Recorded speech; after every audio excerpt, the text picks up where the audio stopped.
Let's see this question. A circular plate of diameter A, circular plate का diameter A है, तो इसका अगर रेडियस देखा जाए तो इसका रेडियस हो जाएगा कितना, A/2, is in contact with the square plate of side A as shown. The density of material and thickness are same everywhere. दोनों सर्कुलर प्लेट और स्क्वायर प्लेट की डेंसिटी सेम है और इनकी थिकनेस भी सेम है. Centre of mass of composite system will be, again the concept we will use here will be the centre of mass of uniform objects. Uniform object का centre of mass हमेशा उनके geometrical centre पे होता है, geometrical centre पे होता है.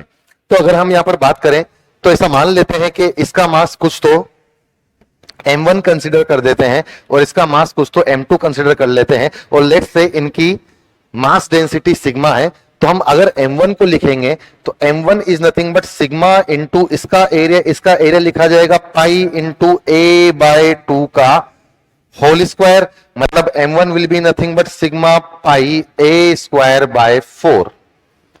Similarly अगर m2 का मास लिखा जाएगा तो m2 को क्या लिखा जाएगा, मास डेंसिटी इंटू एरिया इसका कितना हो जाएगा, a². नाउ पाई का वैल्यू होता है 3.14, मतलब बेसिकली ये m1 का जो वैल्यू है वो m2 से कम है, मतलब कि यहां पर m2 जो मास है वो m1 से बड़ा है.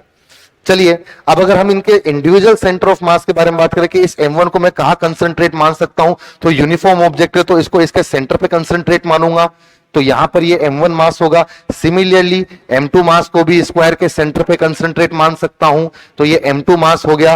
बेसिकली ये दूरी a/2 हो जाएगी और ये दूरी भी कितनी है, a/2 हो जाएगी. अगर ये दोनों मास सेम होते तब तो इनका centre of mass, composite centre of मास बिल्कुल बीच में आता, पर क्योंकि m2 का मास ज्यादा है, m2 यहां पर हेवियर है, तो सेंटर ऑफ मास हमेशा उस तरफ ज्यादा टिल्टेड होता है जिधर हेवियर मास होता है. मतलब जो सेंटर ऑफ मास है वो m2 की तरफ निकल जाएगा, मतलब वो स्क्वायर प्लेट के अंदर चल जाएगा. So it will be inside the square plate, which is option number